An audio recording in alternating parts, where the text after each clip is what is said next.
Первые, конечно, откликнулись коллекционеры и люди, кто в теме. Они сразу же купили. Продажи и качество продаж возрастает у Сигала. Поэтому новинки поступают чуть ли не каждую неделю. Покупатель, который в теме, либо близок к теме, он приходит, берет их с полки, и он понимает, да, в этом что-то есть. Ну, спрашивают, во-первых, а почему такая цена? Да мы не знаем, какая должна быть цена. А хорошо идут турбины? Хорошо. Борис, год практически уже прошел, как в Best Watch появился Сигал, один из крупнейших мировых часовых производителей и крупнейший производитель механизмов. Как он продается в России, какие новинки появились, какие модели популярны, какие нет, как отнеслись потребители, постоянные или новые покупатели Best Watch к этому бренду? Было несколько волн. Вот. Первые, конечно, откликнулись коллекционеры и люди, кто в теме. Они сразу же купили. И продажи были существенно выше наших предположений. Потом наступил штиль. Да, то есть коллекционеры кончились, начались обычные обыватели, потребители.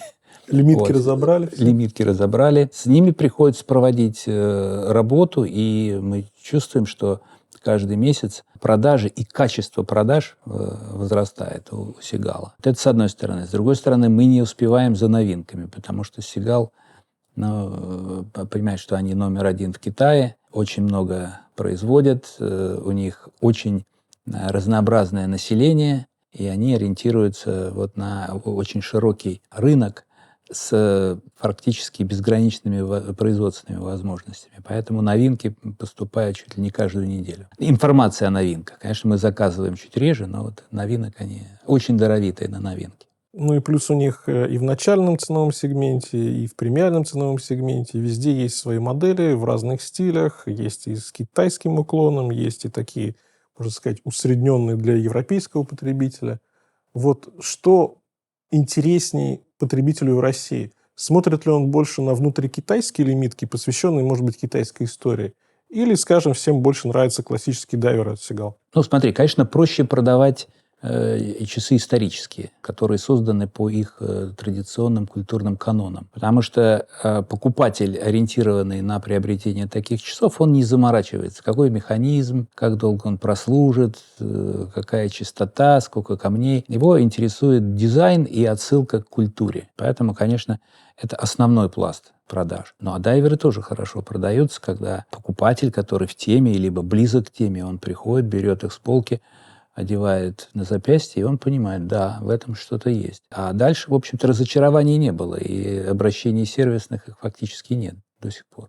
Ну, все уже хорошо знают качество Сигал, привыкли, особенно те, кто знакомы, например, с базовыми моделями, с теми же базовыми дайверами. Вот если человек, который вообще не знаком с Сигалом и другими дорогими массовыми китайскими брендами, как вот они пришли в Best Watch, что они спрашивают? Подходят ли они к стенду Сигал? На что они обращают внимание? Чего они, может быть, опасаются? Ну, спрашивают, во-первых, а почему такая цена? За китайцев. Да, за китайцев. Но мы отвечаем, а какая цена, по-вашему, должна быть? И вот это этап, на котором все как-то вопросы прекращаются. Какая должна быть цена? Да мы не знаем, какая должна быть цена. Значит, почему самый дешевый бригет стоит $10 000, а самый дешевый Rolex стоит, по-моему, 6 000 евро. При том, что все стремятся к тому, чтобы не быть ни быстрее, ни медленнее. Да, как, например, в том же автомобильном сегменте. Поэтому я считаю, что на Сигал сейчас очень хорошая взвешенная цена. Они себя не обесценивают, не продают там в разы дешевле, чем швейцарцы, либо в разы дешевле, чем японцы.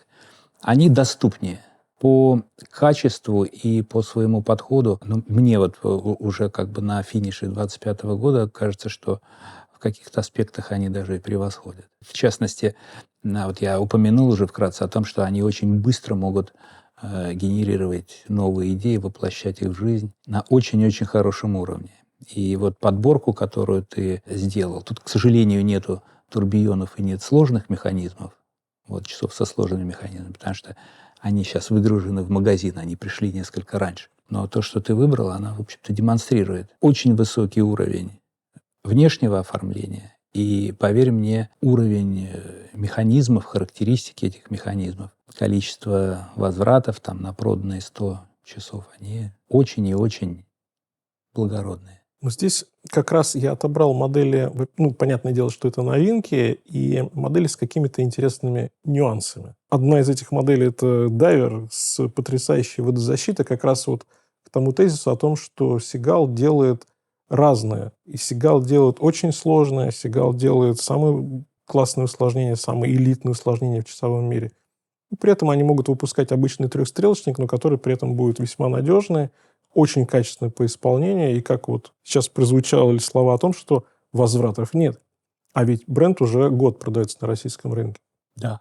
Ну, я с Seagull знаком давно, и у меня было много их часов, и много обзоров на них, и никогда не было никаких проблем по качеству. Мне кажется, это уже устарело лет как на 20, на 30, наверное, о том, что китайцы, и в частности Seagull, это что-то, может быть, такое не очень надежное. Нет, ну не 20, не 30. Я знаю, что лет 15 назад несколько производителей обанкротились, да, потому что ставили китайские механизмы с усложнениями.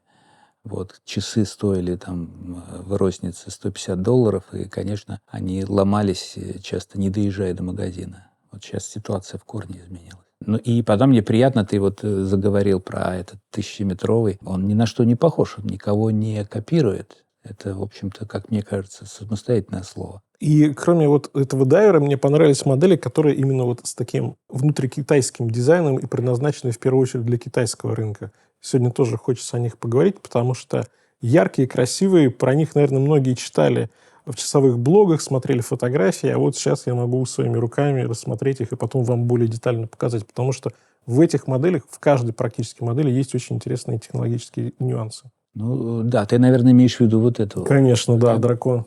А ты знаешь, что тебя и в этот раз чутье не подвело. Это уже второе поступление этой модели. И из 4 моделей, посвященных океанам, это самая популярная. Бордовая? Да, при том, что есть модель синяя, черная, ну такая серая, с темно-серым циферблатом и со светлым. Вот именно почему-то красный дракон продается лучше всего. Ну, у него приятный оттенок, он такой сдержанный, но при этом вот если свет падает прямо на центр циферблата, градиент очень классно читается и меняет вот он от алого до практически темно-темно-красного. Очень красиво и очень Вообще сдержанно. китайцы, извини, перебиваю, они как-то своеобразно воспринимают цвета. Вот если ты посмотришь, вот, например, вот эти часы, да, как бы тут, ну, очевидно, красный коммунистический цвет, Да. но он не тот, к которому мы там с детства привыкли. Ну да, более такой фривольный, я бы сказал, красный. Да. Но красиво с золотистыми вот этими стрелками, метками. Вот это, кстати, новинка, лимитка, она посвящена вот как раз 70-летию китайской часовой промышленности. 55-й год – это год, когда они открыли первый завод, и вот как раз 70 лет назад они производили такую модель. И красивая модель, мне сразу понравилась, и цвет понравился. Намек понял. Договоримся. Так, что здесь еще я выбрал? Ну, про дайвер, конечно же, нужно отдельно поговорить, потому что, как мне кажется, это с точки зрения именно технологии интересно, и плюс они ни на что не похожи, и здесь, насколько я помню, да, здесь нет логотипа Seagull, здесь на китайском, здесь только вот у отметки 12 часов их классическая чайка, но никакого текстового отображения нет. Ты знаешь, это тоже фишка.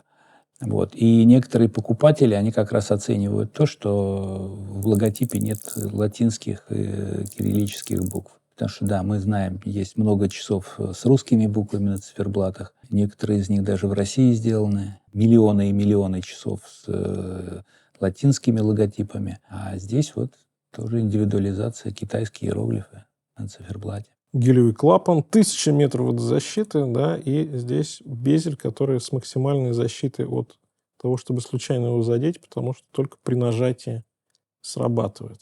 Ну, интересные часы, и при этом, как мне кажется, вполне себе можно носить на каждый день, если вы любите дайверы. Сочетание, да, сталь черный и глубокий синий цвет моря, океана, здесь красиво. Так, от дайверов тогда перейдем от дорогого дайвера к, наверное, самому популярному, как мне кажется. Вот, кстати, вот этот дайвер Seagull Ocean Star, насколько хорош по продажам в Bestwatch? Серебряный призер. Серебряный призер? Я имею в виду золотой призер – это историческая коллекция. Вот, там несколько корпусов есть. Ну, условно, в историческую коллекцию можно включить вот эти летные хронографы. 1963. Да, да. Но на них, я говорю, что коллекционеры закончились. Обыватели пока что их не оценивают. Самый доступный механический хронограф в мире. Не Ну, а хотят. многие не знают, что такое хронограф. Путают хронограф, хронометр. Ни разу не Что видели такое его там заднюю механический. А дайверская коллекция, она так, уверенный серебряный призер. Если брать выручку, то, конечно, по выручке турбионы номер один. А хорошо идут турбионы? Хорошо. Потому что привлекает именно турбион или его доступность, или все вместе? Я до конца не понял. Вот сейчас мы обсуждаем приобретение репетира, турбиона и вечного календаря в одном корпусе. Вот это надо на С обзор заявленной обязательно. ценой. Вот. У меня его в России нету. В общем, вопрос о том, что нужно понимать, если мы его привезем, купят у нас его или нет. Но пока разговоры идут. Еще одна модель, которая меня заинтересовала, она прям непонятная и этим интересна. Здесь несколько стрелок, но, честно говоря, не знаю пока, что это за часы, что они показывают. Ну, я тебе дам пресс-релиз, вот, ты разберешься в нем и объяснишь, какая тут собака порыта, что это какая-то новая система отображения времени с помощью стрелок. А мне они напоминают часы, которые в Танзине на центральной площади расположены, и китайцы очень гордятся этими часами. Но, наверное, в одном обзоре тебе не получится рассказать о функционале и ценности этих часов. Ну, вот как бы отсылку сделать можно. Я надеюсь, что все-таки в этом году ты с нами на завод попадешь, и мы с тобой можем запилить ролик онлайн с этими часами. Да, я с удовольствием. Модель интересная, бомба. Надо более детально про них разобраться. Еще корпус. Смотри, какой корпус, да, необычный корпус, крепление ремня. Да. Вот, но мы их уже, это вторая поставка, то есть первая поставка успешно продалась. Ну и классика. Я даже знаю, почему ты эту классику выбрал. Здесь все красивое. Здесь идеальные стрелки, здесь красивый циферблат под березку, здесь тонкий корпус, элегантный, изящный. Это идеальные часы.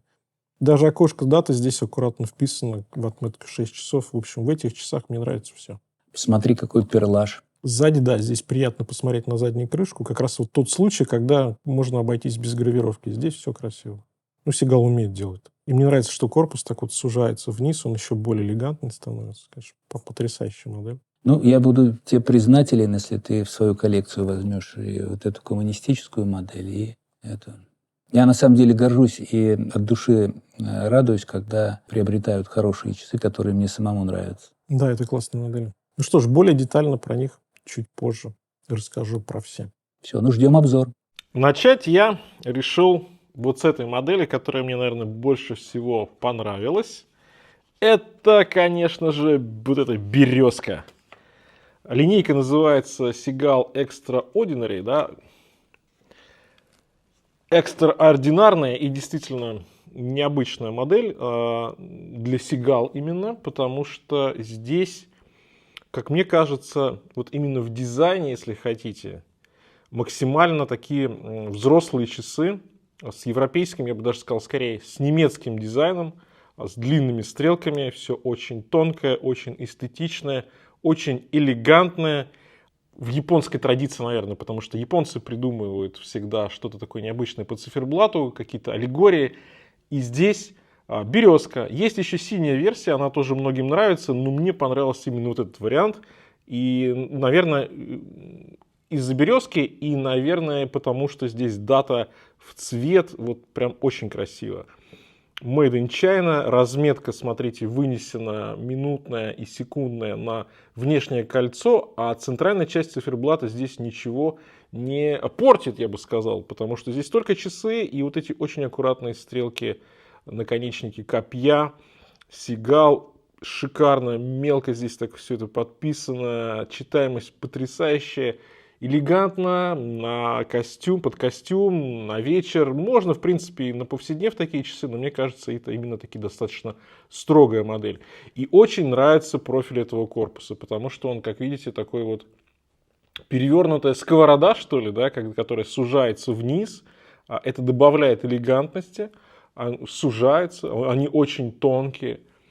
9 мм всего высота корпуса. Сам корпус диаметр 40 мм, высота 9 мм. Это при том, что здесь стоит автоматика, да, автоподзавод, внутри ST18, 24 камня, 28 800 полуколебаний в час.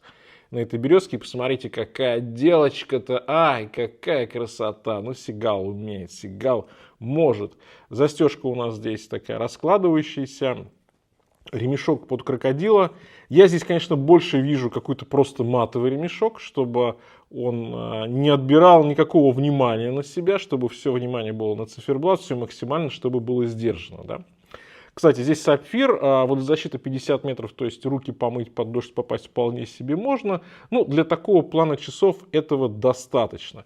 И вот прям вот на запястье они как литые, потому что, посмотрите, во-первых, действительно невысокий корпус, ушки загибаются вниз, он прям лежит на запястье, красиво. Ну, прям строгие, очень классные часы. Мне очень понравилась эта модель. Класс.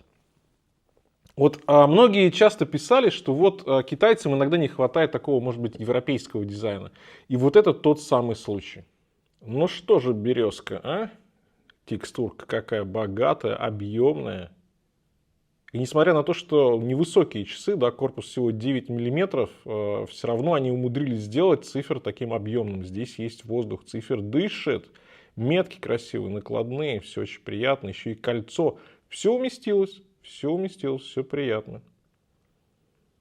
Ай, красавцы, ну прям меня радует вот этой модели. Ну и здесь, вот здесь есть что посмотреть, здесь приятно, что задняя крышечка прозрачная. Ну что ж, давайте теперь смотреть, давайте теперь перейдем уже к дайверам.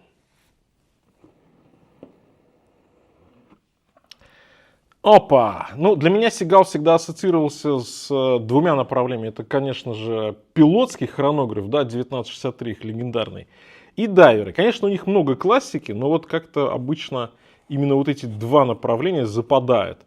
И здесь, конечно, да, богатый Ocean Star, Красный дракон, да, вот эта серия Ocean у них, она достаточно широкая, достаточно много моделей. И конкретно вот эта модель, она называется Dragon Kings of the Four Seas, то есть короли драконов четырех морей. Здесь, что немаловажно, в комплекте еще идет браслет, а поскольку на нашем рынке браслеты любят практически все, то браслет, конечно же, пригодится. Тем более это от Seagal, а значит браслет качественный. Здесь ничего не режет, и посмотрите, какой прям так вальяжно, медленно, да, хорошо, здесь геометрия прям прекрасная. Браслет-пушечка есть в комплекте, и мне кажется, это здорово. Но мы с вами сейчас будем говорить, конечно же, про часы, и конкретно вот эта очень интересная модель Красный дракон, я бы ее так назвал. Здесь внутри механизм ST 2130 на 28 камнях. Да, вот этот Красный дракон, конечно, слушайте, вот казалось бы, темно-красный, может ближе к бордовому даже не знаю, сдержанный такой цвет, но при этом циферблат от ярко-красного, от алого практически, переходит практически в черный. Красиво, вот прям красиво сделано, сочно, знаете, и без какого-то перебора. Нет вот здесь излишнего красного какого-то, вот чего-то такого слишком блестящего. Здесь прям сдержано, но богато, дорого. Вот когда солнце свет попадает на этот циферблат, конечно, понимаешь, здесь чешуя. Здесь такой паттерн, который имитирует чешую дракона. Очень красиво получилось. Шикарно, просто шикарно. Ой, а безель здесь прям на одном уровне со стеклом. Но это Ocean Star, да, классический безель от Ocean Star. Такой немножко тягучий. Хороший, четкий, уверенный безель и очень гладкий. Здесь ничего нигде не цепляется, ничего не режет. Все прям шикарно сделано. По корпусу то же самое. У Ocean Star всегда был классный корпус. И эта модель, естественно, не исключение. Нравится мне здесь на ребрах зеркальная полировочка, по бокам такая мелкое сатинирование. Хорошая, качественная. Заводная головка с защитными, аккуратными, кстати, изящными здесь боковыми наплывами. Красотища и контраст. Красный и белый. Поэтому с читаемостью проблем никаких, естественно, нет. И даже дата здесь аккуратно вписана у отметки 6 часов. Слушайте, Сигал прям радует тем, что дату правильно вписывает. Не куда-то там на 3 часа или между 4 и 5, например. А здесь прям вот 6 часов. Аккуратно, все пропорционально. Океанос. Теперь они эту линейку немножко по-другому именуют. Здесь название звезда у отметки 6 часов как раз. Все гармонично, стрелки длинные, все хорошо. Ремешок тканевый очень приятный. Хорошо, что в комплекте 2 ремня, потому что я понимаю, что большинство будет носить на браслете. Но вот этот ремень, который идет в базе, он прикольный. Он прям такой вот в милитари стилистике, я бы сказал. Ну и задняя крышка здесь прям отдельное произведение искусства, потому что очень красиво они сделали. То есть вот эта объемная, выпуклая здесь такая гравировка, а нижняя часть дракона прозрачная здесь, я не знаю, что это такое, лак, наверное, покрыта, и там как будто бы дракон, у нас часть дракона покрыта красным лаком, да, дракон в море. Очень круто, очень красиво, прям, я бы сказал, инновационно. Сигал придумал интересную фишечку. Ну, наверное, надо и про характеристики поговорить, да, все-таки здесь есть размеры корпуса 44 мм, высота, кстати, всего 13,6 мм, здесь по ушкам 22 мм, так что можно любые сторонние ремешки ставить. Сапфир 300 метров водозащиты, так что можно даже дайвингом с ними заниматься. По-моему, идеальный такой дайвер, если вы смотрите что-то такое яркое, что-то необычное. И здесь еще вот с таким есть с китайским уклоном. При этом по дизайну это вполне себе универсал. Как вам? Напишите обязательно в комментарии. Для тех, кому красный слишком яркий, может быть непривычный, у Сигал, конечно же, есть классическая версия. Это вот, насколько я помню, первая версия именно Ocean Star. Классика от Сигал. Эти часы у меня были больше, чем полгода или год даже на запястье. Очень мне нравится эта модель. Она прям максимально дайверская, максимально выдержанная. Здесь тоже ST2130, 28 камней, 28 800 полуколебаний в час и запас хода 48 часов. Классика Ocean Star такой достаточно тяжеленький, потому что 44 мм, высота 13 мм, браслет 22, можно ставить любые сторонние ремешки. И здесь хороший браслет уже идет в базе, такая классика, приятно сделан. На задней крышке красотулечка, 5 звезд. Сапфировое стекло, кстати говоря, 200 метров водозащиты, так что можно погружаться с аквалангом. Есть циклоп на дате, классический такой безель от Сигал.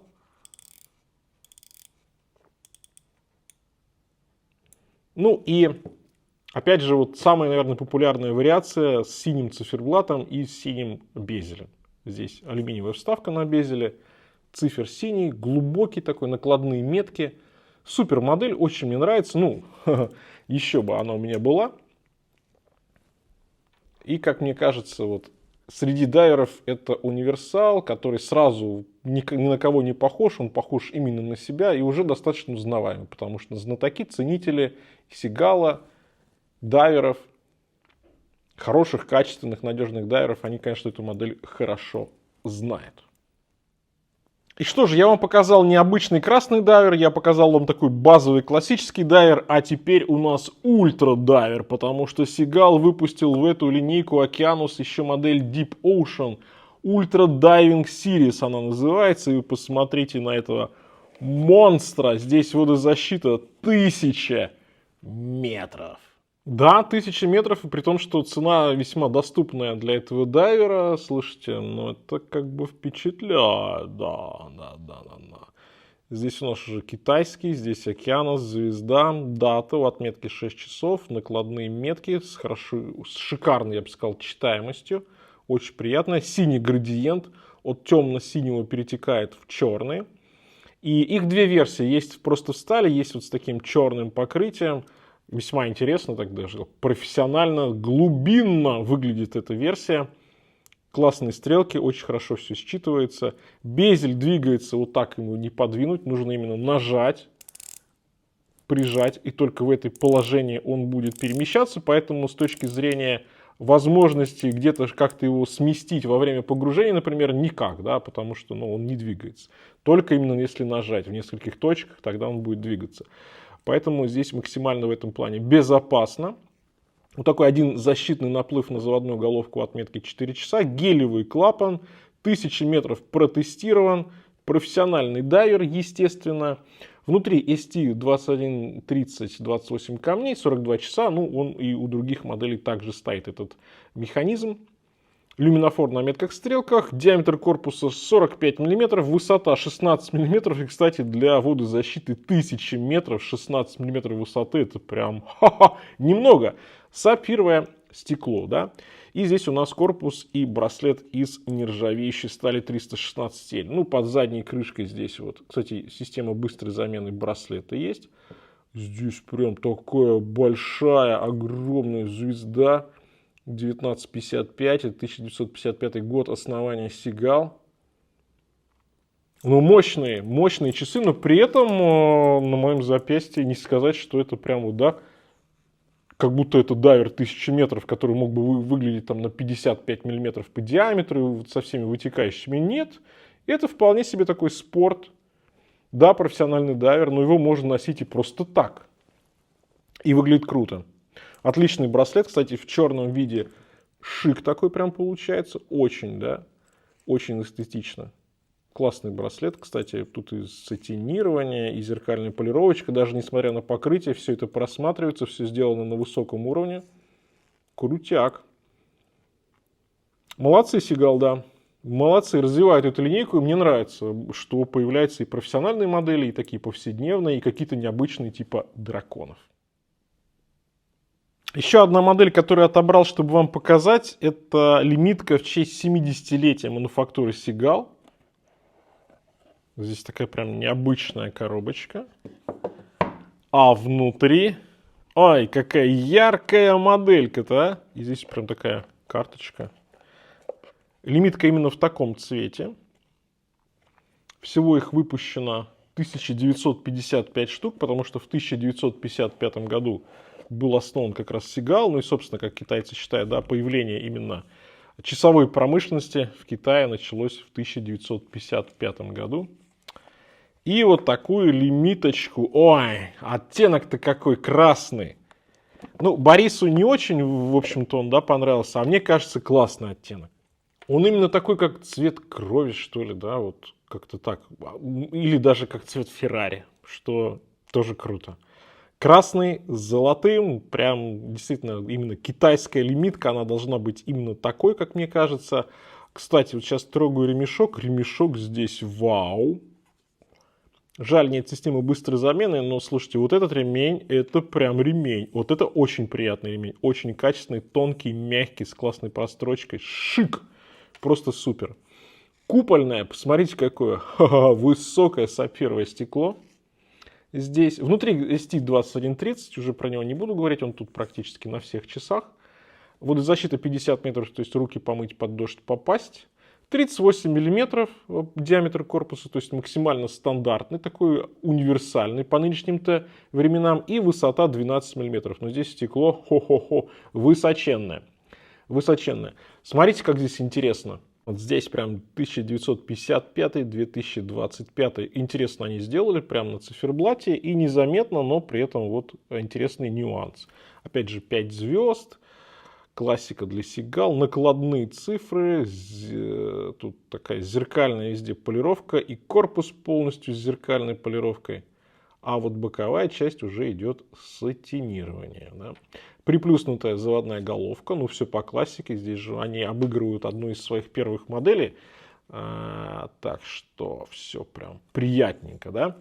Мое запястье 18,5. Ну что ж, а вполне себе аккуратно, как для винтажных часов. Если мы говорим, что вот это такой ремейк, да. Но, знаете, вот с этим оттенком они вполне себе свежие, вполне себе современные. Я бы сказал, что унисекс, в принципе, можно и девушкам, можно мужчинам, если нравится такой оттенок, так прям и нужно. И очень симпатичная моделька, прям такая винтаж. Но знаете, вот именно из-за вот этого оттенка она не смотрится прям как винтаж. Она смотрится как прям что-то такое немножко, я бы даже сказал, игривое, наверное. Но при этом красиво. При этом шикардосик. Ну и на десерт необычная модель от Seagull. И китайцы вообще любят обыгрывать свою историю, особенно Seagull. И вы знаете, что у них много моделей исторических, как раз для внутреннего рынка. Некоторые из них просачиваются и на внешние рынки. И это вот одна из таких моделей. Они их даже, по-моему, называют как кастомные. Да? И здесь модель называется так. Часы столетия. То есть это есть в городе Тяньцинь, китайской провинции Хэбэй, есть большие городские часы, которые установлены на вокзальной площади. И вот, собственно, в честь этих часов города Тяньцинь сделана вот эта модель. Она прям очень-очень-очень необычная. И здесь, посмотрите, ручной подзавод, какая прелесть. Внутри стоит ST3624, 17 камней, 55 часов запас хода. И здесь много интересных нюансов. Ну, давайте сначала что? Водозащита 50 метров, то есть руки помыть, под дождь попасть, сапфировое стекло, черный кожаный ремешок под крокодил, он тут матовый. Дальше, значит, по размерам здесь 43 мм, высота 11,8 мм, ну и ремешок на 22, то есть можно любой сторонний поставить. И здесь сразу видим малая секундная стрелка у отметки 6 часов. Это понятно, это наглядно. А дальше уже вопросики. Пришлось разобраться, потому что здесь изогнутая вот эта вот такая часовая стрелка, она совершает полный оборот за 24 часа. И здесь есть Луна, и тут Солнце и Луна. Соответственно, Солнце и Луна показывают день сейчас или ночь. И она 24-часовой здесь индикация. Ну, то есть сейчас мы видим, что у нас здесь ночь. У нас сейчас ночь идет, потому что стрелка указывает на ночь. Один из наконечников стрелки. И дальше здесь есть еще минутная стрелка, вот эта тонкая. То есть часовая, минутная, секунды. И при этом часовая идет 24 часа. Прикольно, необычно. И визуализация такая нехарактерная. И если вы эти часы видели, то вы поймете, что да, здесь они как раз в этой стилистике сделали эту модель. Интересно, круто, свежо, необычно. Еще и корпус такой прям прикольный, мне нравится. Очень современный технологичный корпус. Тоже перекликается немножко, да, с этими часами. Вот такое вот крепление ремешка. Ну, забавно, необычно. А профиль корпуса мне нравится. Он такой плоский, двухобъемник как будто бы, да, большой высокий рант. Интересно. Ну и на моем запястье. Они крупные достаточно. Но такие часы должны быть крупные, потому что они про историю, они про что-то необычное, они про то, что хочется о чем-то поговорить. Вот такая версия. Вполне себе интересно. Понятно, не первые, не вторые, может даже не пятые часы в вашей коллекции, но забавные, необычные. И Seagull делает что-то такое, вот, к чему мы, может быть, даже и не привыкли. Ну что ж, вот такие часы от Seagull показал. Напишите обязательно, что понравилось больше, что может быть еще показать. На этом у меня все. Всем пока, с вами был Дэн, конечно же. Увидимся.